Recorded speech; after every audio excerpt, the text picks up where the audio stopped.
अच्छा, अब सवाल ये होता है कि जो गाली देता है उससे कैसे बर्ताव करें, उससे कैसे मेल-जोल रखें? कभी आपने सोचा है कि गाली देने के नुकसानात सिर्फ़ उखरवी नहीं है, आखिरत में नहीं है, बल्कि इस दुनिया में भी उसके नुकसानात भुगतने पड़ते हैं।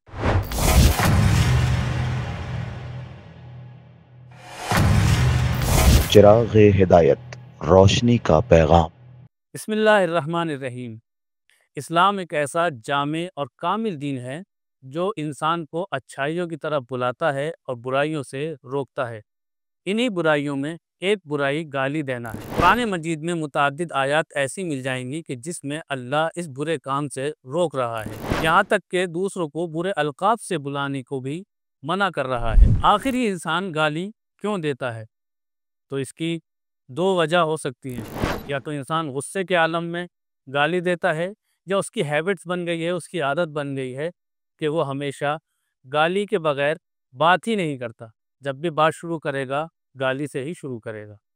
तो ये दो बड़ी वजह हैं। कभी आपने सोचा है कि गाली देने के नुकसानात सिर्फ उखरवी नहीं है, आखिरत में नहीं है, बल्कि इस दुनिया में भी उसके नुकसानात भुगतने पड़ते हैं। इंसान जो भी गुनाह करता है उसका कुछ मनफी असर होता है। गाली देने का मनफी असर ये है कि इंसान अल्लाह से दूर होता जाता है, और जैसे जैसे वो इंसान अल्लाह से दूर होता जाता है, उसका आराम, सुकून, उसके खैर व बरकत, तमाम चीज़ें ख़त्म होने लगती हैं। और गाली देने का तीसरा मनफी असर यह है कि माशरे में और समाज में उसकी कोई इज्जत नहीं करता। अच्छा, बहुत से लोग इस बुरी आदत में मुलविस हैं और वो चाहते भी हैं कि इस बुरी आदत को छोड़ें।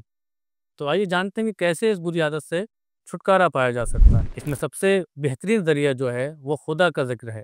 जितना आप खुदा का ज़िक्र करते चले जाएंगे, खुदा की इबादत में मशगूल रहेंगे, खुद ब खुद इस बुरी आदत से दूर होते चले जाएंगे। दूसरी चीज़ ये है कि इंसान गाली देने के नतीजे पर गौर करे। अगर मैं फ़लाँ शख्स को गाली दूंगा तो इसके क्या मनफी असरात हो सकते हैं, क्या नतीजे निकल सकते हैं। अगर इंसान उसके नतीजे पर गौर करे कि माशरे में, सोसाइटी में कितना फ़साद बर्पा हो सकता है, झगड़ा हो सकता है, अगर उसके नतीजे पर गौर करेगा तो खुद ब खुद इस बुरे अमल से दूर होता चला जाएगा। और सबसे अहम बात, अपने गुस्से पर कंट्रोल करना।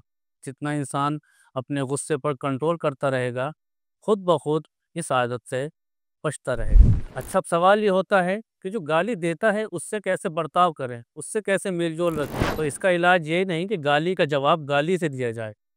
हमें इमाम सज्जाद अलैहिस्सलाम की सीरत में मिलता है कि एक शख्स इमाम सज्जाद के पास आता है और आने के बाद इमाम सज्जाद को बुरा भला कहता है, गालियाँ देता है, लेकिन इमाम उसको कोई जवाब नहीं देते, बल्कि उसके घर जाते हैं और दक्कुल बाब करके उसको बुलाते हैं और कहते हैं, ए मेरे भाई, जो कुछ तुमने कहा है, अगर वो तमाम बुराइयाँ मेरे अंदर पाई जाती हैं तो मैं अल्लाह से दुआ करता हूँ कि परवरदिगार मुझे माफ़ करे, मुझे बख्श दे और मेरी ये बुरी आदतें सब कर दे। लेकिन अगर ये बुराइयाँ मुझ में नहीं पाई जाती तो मैं अल्लाह से तुम्हारी मफ़रत की दुआ करता हूँ। अगर इस तरीके से इंसान गाली देने वाले के साथ बर्ताव करेगा तो खुद ब खुद शर्मिंदा होगा, पशेमान होगा और इस बुरे फ़ेल को छोड़ देगा।